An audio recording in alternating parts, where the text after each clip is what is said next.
مرحبا أهلا النوادي. السلام عليكم ورحمة الله وبركاته. الحمد لله القوي سلطانه، الواضح برهانه، المبسوط في الوجود كرمه وحسانه، تعالى مجده وعظم شأنه، خلق خلق لحكمة وطاع عليها علمه، وبسط له من فائد المنة ما جرت به في أقداره القسمة. أشهد أن لا إله إلا الله وحده لا شريك له، وأشهد أن سيدنا محمدا عبده ورسوله لا نبي بعده. اللهم صل وسلم على نبينا محمد وعلى آله وأصحابه ومن تبعهم بإحسان إلى يوم القيامة. أما بعد، سبحانك لا علم لنا إلا ما علمتنا إنك أنت العليم الحكيم. ربي اشرح لي صدري ويسر لي أمري واحلل عقدة من لساني يفقهوا قولي وسدد لساني واهدي قلبي بحق سيدنا محمد صلى الله عليه وآله وبارك وسلم. يا من هو في علوه كائن، يا من هو في فعل حميد، يا من هو في مجده متين. اللهم أكرمنا بنور الفهم وأخرجنا من ظلمات الوهم وارزقنا فهم النبيين وحفظ المرسلين وإلهام ملائكة المقربين. ربنا زدنا علما وفهما وعقلا يا أكرم الأكرمين بحق سيدنا محمد خاتم الأنبياء والمرسلين. يا رحمن يا رحيم، وصلى الله على سيدنا محمد وعلى آله وصحبه وبارك وسلم، والحمد لله رب العالمين. قال المصنف رحمه الله ورضي الله تعالى عنه وأرضاه ونفعنا به وبعلومه في الدارين، وأمدنا بأسراره وأعادنا من بركاته. فصل: وأما لفظ التشهد فثبت فيه عن النبي صلى الله عليه وسلم 3 تشهدات. أحدها رواية ابن مسعود رضي الله عنه عن رسول الله صلى الله عليه وسلم: التحيات لله والصلوات والطيبات السلام عليك أيها النبي ورحمة الله وبركاته. السلام علينا وعلى عباد الله الصالحين. أشهد أن لا إله إلا الله وأشهد أن محمدا عبده ورسوله. رواه البخاري ومسلم في صحيحيهما. Alhamdulillah, puji syukur kehadirat Allah, salawat salam tercurahkan kepada junjungan mulia Nabi tercinta Nabi Yuna Muhammad sallallahu alaihi wa alihi wasallam beserta segenap keluarga beliau, sahabatnya dan umatnya. Yang kami muliakan para imam Masjid Al-Munawwar, bil khusus Ustaz Haji Aswin, Ustaz Jamal, Pak Abdullah, yang saya muliakan, hadirin hadirat yang insyaAllah dirahmati Allah Subhanahu wa ta'ala. Kita masih membahas terkait masalah at-tasyahud di dalam sholat. Kita sampai ke fasal lafaz yang dibaca ketika tasyahud. Ini cukup banyak riwayat terkait lafaz tasyahud. Ada yang pertama yang tadi saya bacakan, itu riwayat Ibnu Mas'ud dan diriwayatkan oleh Imam Bukhari dan Imam Muslim di dalam kitab Sahih mereka.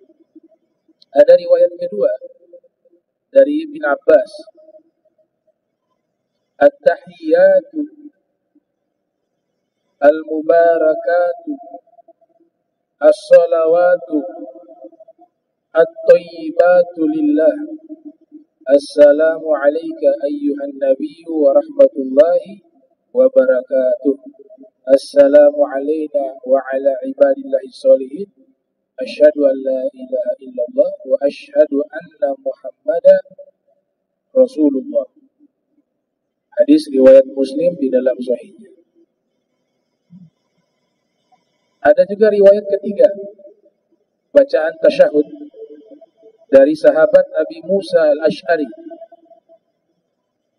At-tahiyyatu at-tayyibatu as-salawatu lillah. Assalamu alayka ayyuhan nabiyyu wa rahmatullahi wa barakatuh.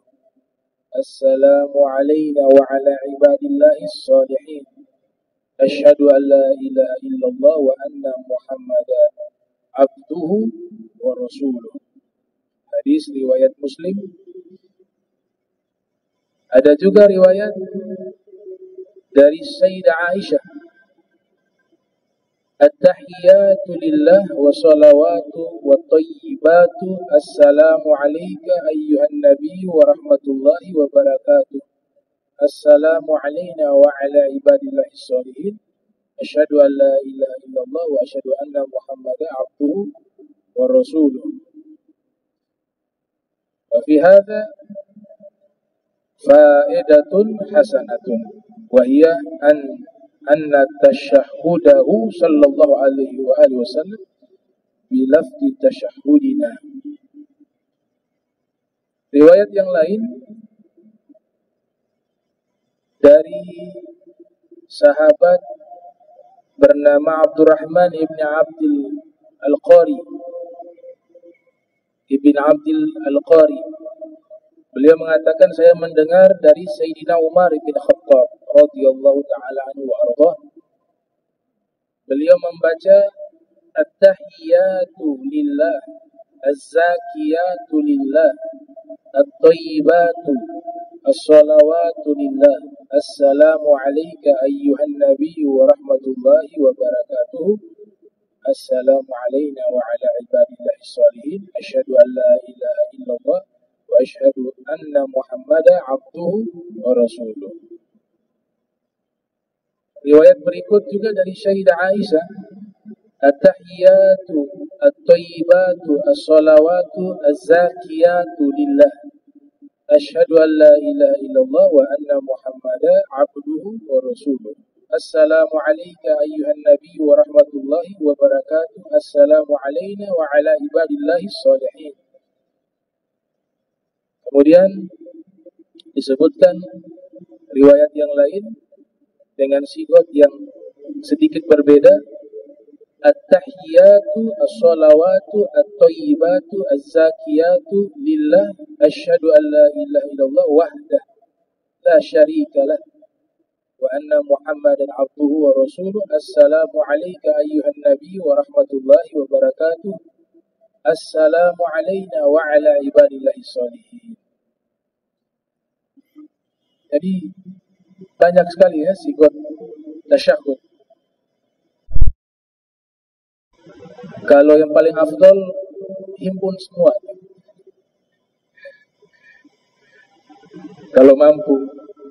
Saya juga tidak mampu juga himpun semua tasyahud. Jam'un nusus afdol. Kalau ada riwayat-riwayat doa yang marfu kepada Nabi, amalannya sama tapi doanya berbeda. Itu yang paling afdol apa? Jam'un nusus. Semua riwayat digabung jadi satu. Cuma kan tidak semua mampu. Paling enggak kita ambil satu riwayat tadi. Paling tidak tiga riwayat. Dari Ibnu Mas'ud, Abu Musa Ash'ari, dari Ibnu Abbas. Ada tambahan dari Sayyidina Umar dan Sayyidah Aisyah. Kalau Imam Syafi'i memilih pendapat yang paling afdol mengikuti riwayat Ibnu Mas'ud. Imam Syafi'i. Riwayat Ibnu Mas'ud yang paling awal tadi saya baca. Wa ruwina fil Muwatta wa Sunanil Baihaqi aidan bil isnadi sahih an Malik an Nafi' an Ibnu Umar radhiyallahu anhuma annahu kana yatashahhadu fayaqul bismillah. Ini riwayat dari Ibnu Umar. Bismillah, at-tahiyyatu lillah, as-salawatu lillah, az-zakiyatu lillah, assalamu ala nabi wa rahmatullahi wa barakatuh, assalamu alayna wa ala ibadillahi salihin, syahidtu an la ilaha illallah, syahidtu anna muhammada rasulullah, wallahu a'lam. Fahadi anwa' min at-tashahhud wal Baihaqi. Imam Baihaqi mengatakan ini 3 jenis tasyahud yang paling kuat. Yang tadi saya sebut, riwayat Ibnu Mas'ud, riwayat Ibni Abbas, riwayat Abu Musa Al-Asy'ari. Menurut Imam Baihaqi, hadis Ibni Mas'ud wa Ibni Abbas wa Abi Musa, hadza kalamul Baihaqi wa qala ghairuhu ats-tsalatsatu sahihah wa asahhuha hadis Ibni Mas'ud. Kenapa Imam Baihaqi memilih 3 riwayat tasyahud 3 tersebut? Karena ketiga-tiganya riwayatnya sahih. Akan tetapi riwayat yang paling sahih adalah riwayat Ibnu Mas'ud. Ini pernyataan Imam Ahli Sunnah wal Jamaah, ya, Al-Imamul Baihaqi, yang lahir tahun 384 Hijriah. Wa'alam annahu yajuz at-tashahhudu bi ayyi tashahhudin sya'a min hadhihi al-madhkurat. Al-Imam An-Nawawi memberikan keterangan, ketahuilah bahwa tasyahud tadi yang diriwayatkan boleh kita pilih yang mana saja. Salah satu dari semua itu boleh kita pilih. Mungkin yang sudah biasa kita baca itu riwayat Ibnu Mas'ud, at-tahiyatu, ada tambahan at-tahiyatul mubarakatus salawatut thayyibatu lillah. Rata-rata kita kan bacanya itu. Itu riwayat Ibnu Mas'ud dengan ada tambahan sedikit kata al-mubarakatu.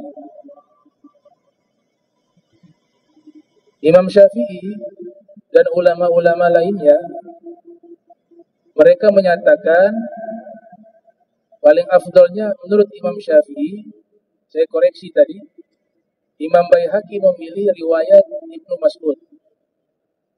Imam Syafi'i memilih riwayat Ibnu Abbas. Paling afdal riwayat Ibnu Abbas. Riwayat Ibnu Abbas, at-tahiyatu al-mubarakatu. Ini yang biasa kita baca. Jadi kita ini ngikut pendapatnya Imam Syafi'i. Karena tahiyatnya kita itu riwayat Ibni Abbas radhiyallahu anhu. At-tahiyatul mubarakatus salawatut thayyibatu lillah. Assalamu alayka ayyuhan nabiyyu wa rahmatullahi wa barakatuh. Assalamu alayna wa ala ibadillahi salihin. Asyhadu an la ilaha illallah wa asyhadu anna Muhammadan Rasulullah. Ini yang biasa kita baca. Jadi sekarang kita tahu nih, ternyata tasyahud yang biasa kita baca itu riwayat dari Ibni Abbas. Menurut Imam Syafi'i, riwayat ini yang paling kuat. Dan ini ma'thur. Ini ma'thur. Ma'thur artinya dari Nabi. Nabi yang ajarkan sigot at-tasyahud. Menurut Imam Al-Baihaqi, yang paling kuat adalah riwayat Ibnu Mas'ud. Yang paling awal tadi saya baca. Nah, di sini Imam Syafi'i mengatakan itu yang paling afdal riwayat Ibni Abbas. Dengan ada tambahan kata al-mubarakatuh. Qala Syafi'i wa ghairuhu minal ulama rahimahumullah wa likaunil amri fiha ala sah' wa takhir. Nah, di sini diberikan pilihan sekalipun menyatakan itu paling sahih, akan tetapi pilihan kita memilih riwayat-riwayat lain itu boleh. Tapi kita sudah biasa riwayat Ibnu Abbas. Riwayat Ibnu Abbas sudah biasa, ya kita teruskan saja. Ini sigot at-tasyahud, dia terbentuk lafadznya itu ketika Nabi Mi'raj. Nabi ketika berjumpa dengan Allah di peristiwa Mi'rajnya beliau memandang, ya, ini terjadi banyak sekali penjelasan, ya. Nabi melihat Allah itu bagaimana, itu nanti di bab akidah. Mungkin nanti di Imam Bonjol itu dibahas masalah itu. Ru'yatullah, melihat Allah itu jadi pembahasan panjang di dalam ilmu kalam. Panjang sekali. Ketika Nabi ta'ajub, makna melihat di situ ziyadatul ilm wa ma'rifah. Menambah ilmu dan ma'rifat tentang Allah. Karena Allah itu tidak bisa kita gambarkan, tidak bisa kita imajinasikan, dan jangan mengimajinasikan Allah, dilarang. Nabi ketika berjumpa dengan Allah mengucapkan salam kepada Allah. At-tahiyyatu lillah. At-tahiyyatu lillah artinya salam untuk Allah. Nah, Allah Ta'ala sigot salam yang bisa kita berikan kepada Allah tidak boleh assalam lillah. Kalau assalam sesama makhluk, tapi salam kepada Allah menggunakan sigot at-tahiyyatu lillah. Satu riwayat ini menunjukkan kecerdasan, kealiman, kepandaian istrinya Rasul, Sayyidah Khadijah Al-Kubra alaihassalam. Beliau paham nih cara mengucapkan salam kepada Allah. Nabi yatahannas bi ghari Hira. Nabi sedang beribadah di Gua Hira ketika menanti turunnya wahyu pertama yang akan turun. Itu Nabi beribadah di Gua Hira. Sayyidah Khadijah selalu membawa bekal makanan. Ada kalanya Nabi turun dari Gua Hira pergi ke rumah di Makkah, ya, ke rumah istri beliau, ke rumah beliau Sayyidah Khadijah, kemudian menyiapkan bekal, kembali lagi ke Gua Hira, ibadah di sana. Tapi ada kalanya bekal itu dibawakan langsung oleh Sayyidah Khadijah. Ternyata Allah memantau ini. Allah pantau perbuatan Sayyidah Khadijah. Sayyidah Khadijah menyiapkan bekal, ada lauk pauk, ada makanan, ada minuman untuk dibawakan kepada Nabi Sallallahu Alaihi Wasallam sebagai bekal beliau beribadah di Gua Hira. Itu kadang bisa berhari-hari di situ Rasulullah, berpekan-pekan di situ. Allah pantau apa yang dilakukan oleh Sayyidah Khadijah. Diperintahkan Jibril turun ke bumi sebelum Sayyidah Khadijah sampai berjumpa dengan Nabi. Jibril terlebih dahulu turun ke bumi atas perintah Allah. Kemudian malaikat Jibril mengatakan, "Ya Rasulullah, wahai Rasulullah, hiya Khadijah." Sebentar lagi Khadijah datang.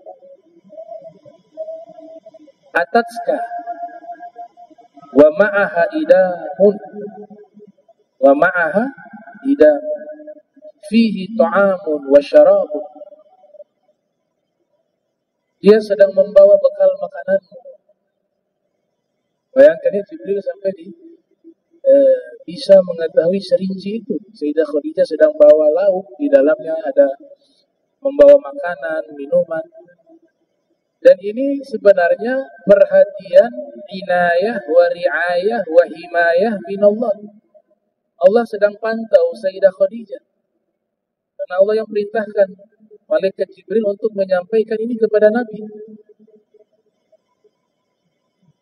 Wahai Rasulullah, sebentar lagi Sayyidah Khadijah datang membawa makanan, membawa minuman. Apabila dia tiba menemui dirimu, maka sampaikanlah salam kepadanya dari Allah. Bukan presiden yang berikan salam, bukan raja, tapi yang berikan salam kepada Sayyidah Khadijah, Rabbul Alamin. Fa'akri 'alaiha salam min rabbiha wa minni. Dan jangan lupa wahai Rasul, saya Jibril juga, tolong kau titipkan salam saya kepadanya. Siapa yang dapat salamnya Allah ketika dia hidup di dunia, maka dipastikan dia adalah penghuni surga. Fa'akri 'alaiha salam minni, fa'akri 'alaiha salam min rabbiha wa minni, wa basyirha bi baitin fil jannah. Kemudian wahai Rasul, sampaikan kepada Sayyidah Khadijah kabar gembira. Allah sudah bangun rumahnya di dalam surga. Orangnya masih di bumi, Pak. Ikhwan muslimin, orangnya masih hidup di dunia. Tapi rumah di surganya sudah ada. Rumahnya sudah ada. Dalam satu riwayat, di dalam naskah, Qasra, dibangun istana. La sakhaba fihi wala nasab. Dan rumah tersebut tidak ada berisik di dalamnya. Tenang, tidak ada suara berisik, dan tidak ada capek. Apa makna capek? Gak perlu lagi kita, kalau bahasa Ternate, bapel, tiap hari bapel, menyapu, bersih selalu. Jadi di surga gak ada itu, capek. Gak ada bersih-bersih rumah, selalu bersih. Saya dapat satu fawaid luar biasa dari Al-Imam Al-Hafiz Ibnu Katsir yang lahir tahun 700 Hijriah, wafat 774 Hijriah. Kenapa Allah sifati rumahnya Sayyidah Khadijah dengan sangat terperinci?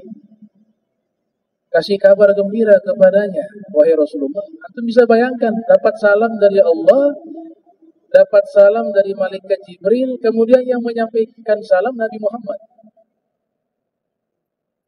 sallallahu alaihi wasallam. Lebih luar biasa lagi, Allah berikan kabar gembira, diperinci, dibangun rumah untuk Sayyidah Khadijah, dan rumah itu gak ada suara berisik, tidak ada capek di dalamnya. Ada hikmah, ikhwan. Kenapa Allah sebutkan demikian?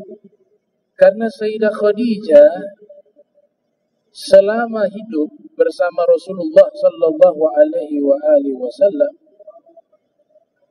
tidak pernah mengeraskan suara di hadapan Nabi sallallahu alaihi wasallam.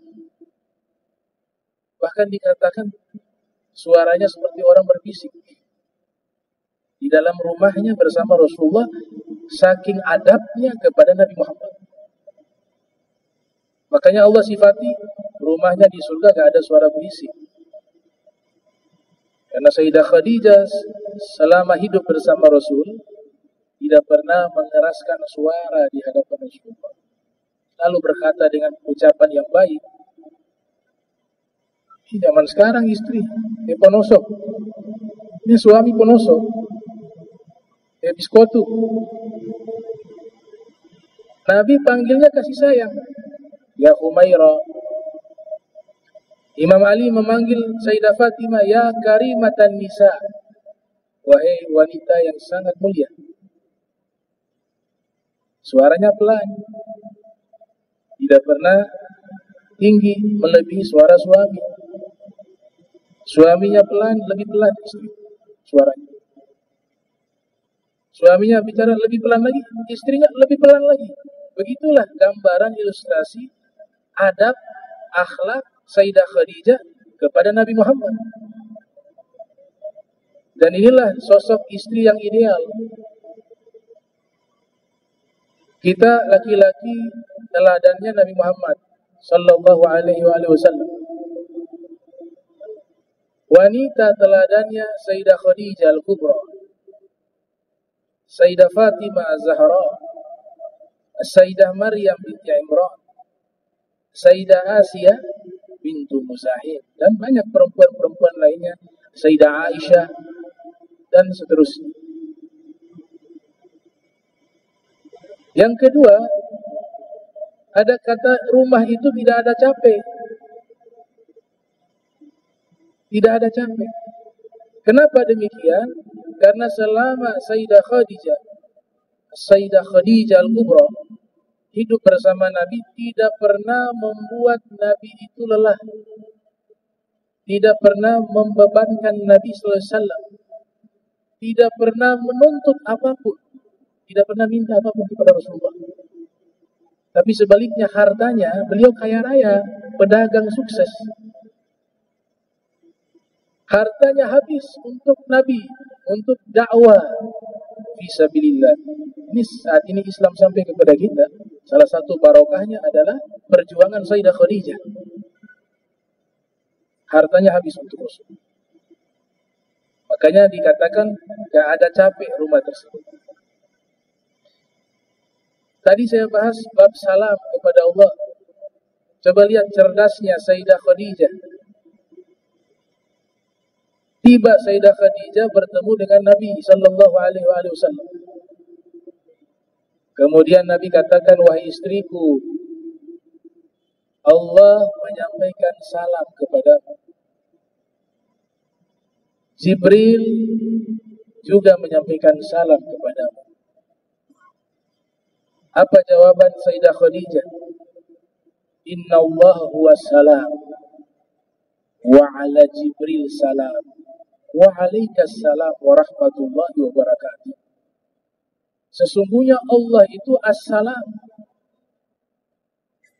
Maka kita gak boleh mengatakan assalamu lillah,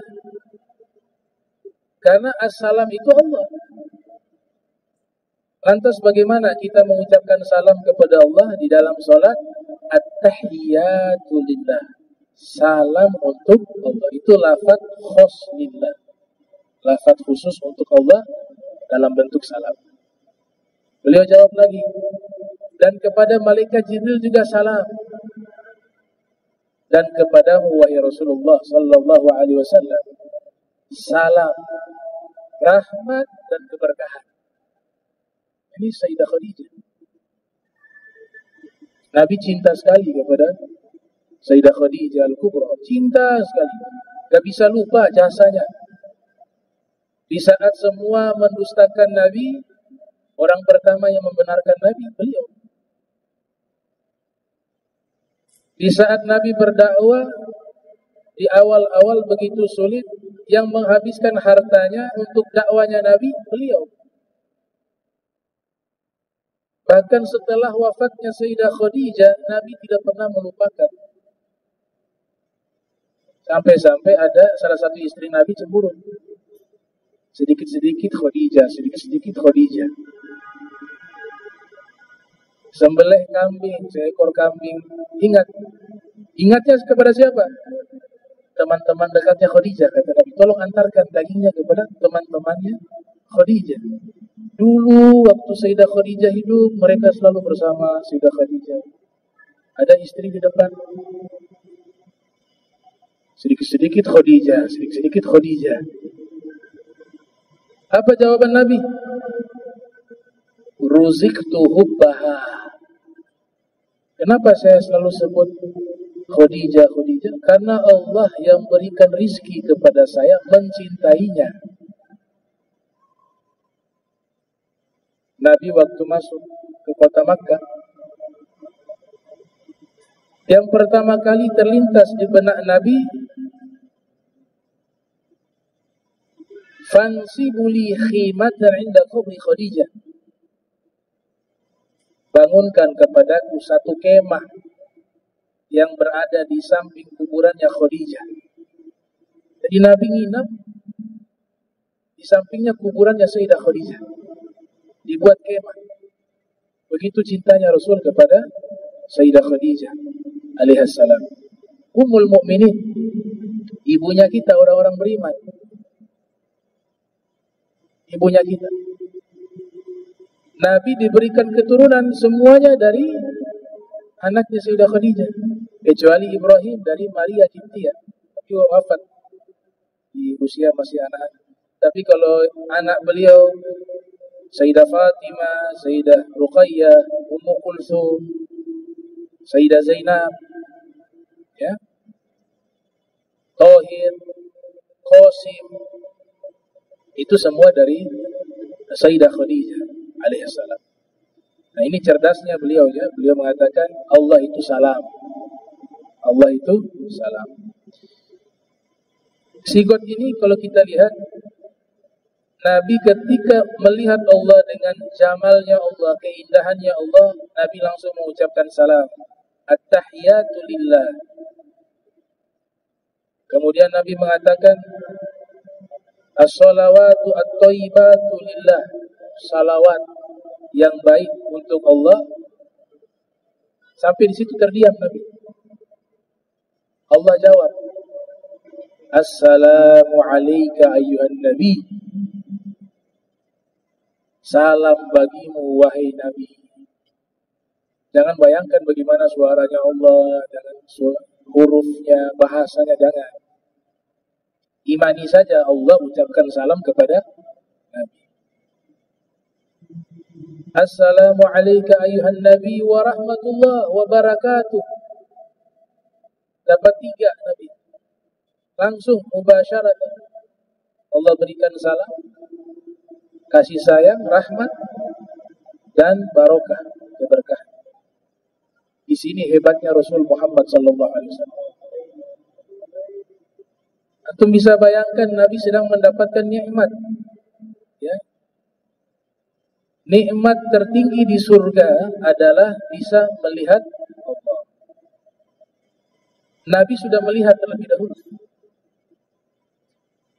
Tapi subhanallah, ketika Nabi mendapatkan nikmat yang begitu luar biasa dengan bisa melihat Allah, Nabi masih ingat kepada umatnya yang ada di bumi, bahkan umatnya yang lintas zaman. Kita ini kadang-kadang kalau sudah dikasih nikmat kita lupa, sama orang lain lupa. Tapi subhanallah, Nabi ini berjumpa dengan Allah masih sempat-sempat ingat kita. Itu kan luar biasa. Ketika Allah katakan salam kepadamu wahai Nabi, engkau dapat rahmat, engkau dapat berkah, Nabi jawab. Kalau bahasa sederhananya, ya Allah jangan saya saja, ya Allah. Umat saya juga. Umat saya juga.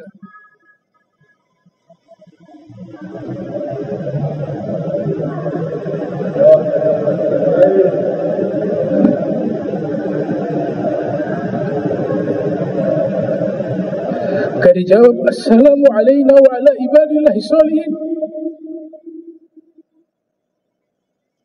Nabi yang jawab, ya Allah juga berikan salam, rahmat kepada hamba-hamba yang soleh.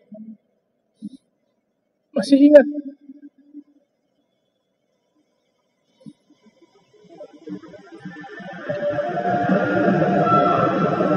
Kemudian Nabi katakan, asyhadu an la ilaha illallah.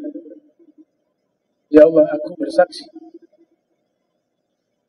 tiada sembahan yang layak untuk disembah di alam jagat raya ini kecuali hanya kepadamu, ya Allah. Allah jawab, wa asyhadu anna Muhammadan Rasulullah. Aku bersaksi engkau wahai Muhammad adalah utusanku, utusan Allah, kekasihku, hambaku. Jadi tidak main-main itu sigot salawat. Tidak main-main sigot salawat dan sigot tasyahud di dalam sholat.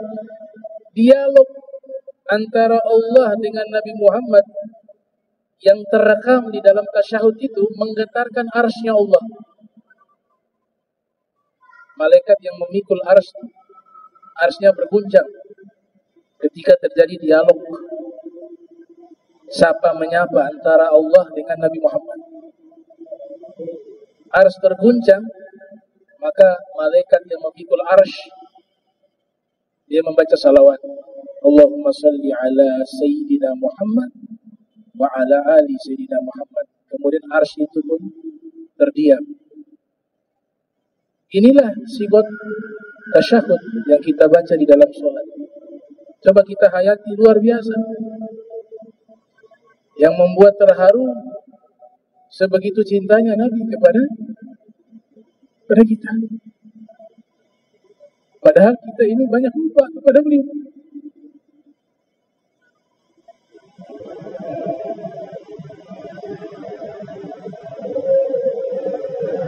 Jarang kita ingat. Kadang-kadang saja di hadir majlis baru kita ingat, tapi sudah di rumah kita lupa. Sudah di tempat kerja kita lupa.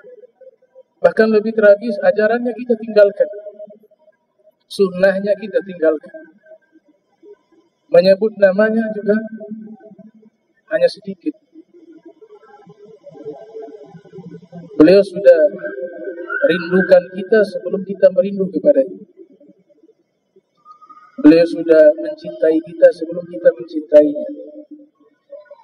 Beliau sudah memikirkan nasib kita bukan hanya di dunia tapi sampai di akhirat, sebelum kita sendiri memikirkan nasib kita di akhirat. Beliau sudah memikirkan nasib kita, apakah kita di surga atau di neraka. Keinginan beliau semuanya di dalam surga, sebelum kita ini berpikir tempat kita di mana, di surga atau di neraka. Raufur Rahim, wa kana bil mu'minina raufur rahim. Jadi sangat layak sosok manusia ini yang kita tempatkan dalam hati. Sangat layak.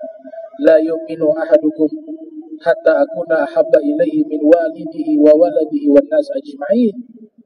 Tidak sempurna keimanan seorang di antara kalian terkecuali dia letakkan cintanya kepada Nabi Muhammad di dalam hatinya melebihi kecintaannya kepada orang tuanya, anaknya dan seluruh manusia. Ini hal yang wajar. Hal yang wajar. Kenapa demikian? Sekalipun kita ada hubungan antara anak dan orang tua, suami dan istri, atau sebaliknya, ketika terjadi yaumil qiyamah, jika ada yang berkurang dari mereka, istri tidak kita didik, dia bisa menuntut kita. Tidak ada lagi yang namanya suami istri waktu itu. Anak menuntut orang tua karena orang tua tidak mendidik anaknya di dunia, dituntut. Saat itu tidak ada yang namanya anak dan orang tua. Semuanya berpikir keselamatan masing-masing.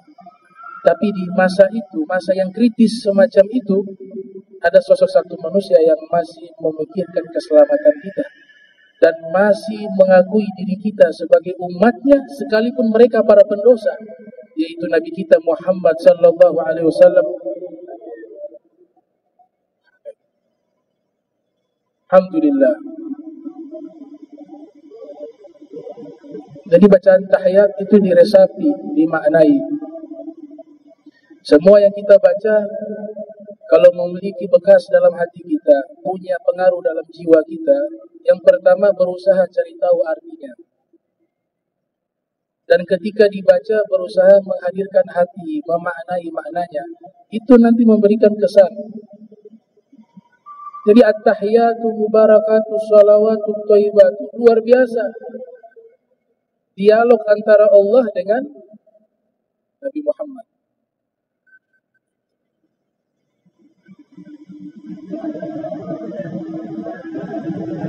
Nah, salawatnya dari mana? Kan wajib salawat juga, tasyahud. Kalau nggak pakai salawat tidak sah. Tadi malaikat yang memikul arsy bersalawat kepada Rasul. Jadi salawat itu sudah terbentuk di langit. Tasyahud terbentuk di langit. Kata langit di sini maknanya adalah ketinggian derajat. Kita tidak tahu tempatnya di mana itu pertemuan. Karena Allah tidak bertempat. Tapi Nabi yang bertempat. Jadi tempat itu Allah sediakan untuk Nabi. Bukan tempat tinggalnya Allah. Itu tempat pertemuan untuk Nabi. Tempatnya Allah ciptakan untuk Nabi Muhammad sallallahu alaihi wasallam. Ya, ini mungkin sedikit yang bisa saya sampaikan. Ya, mudah-mudahan kita diberikan ziyadatul ilm wal ma'rifah, penambahan ilmu dan ma'rifat. Jangan dulu langsung kepada Allah. Kita ini terlalu kotor untuk bisa mengenal Sang Pencipta. Itu Allahu Akbar. Tapi dari mana bisa kita kenali Allah? Kenali Nabi kalian Muhammad. Pasti kalian akan mengenal Allah Subhanahu wa ta'ala. Man arafa nafsa arafa rabbah. Siapa yang mengenal dirinya, dia mengenal Allah.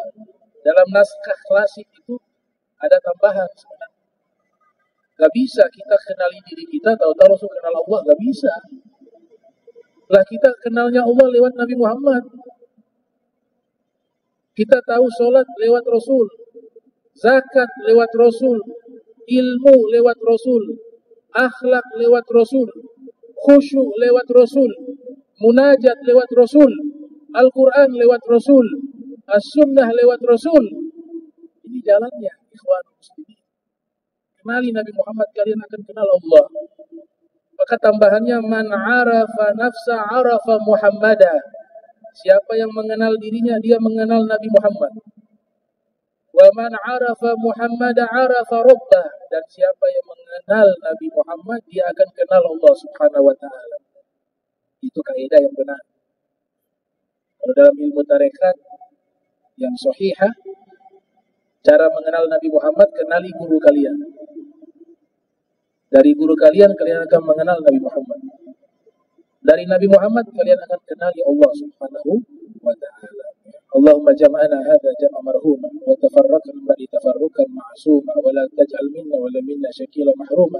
Allahumma nafi' qulubana 'anil ta'alluqi biman dunak waj'alna min qaumin tuhibbuhum wa yuhibbunak.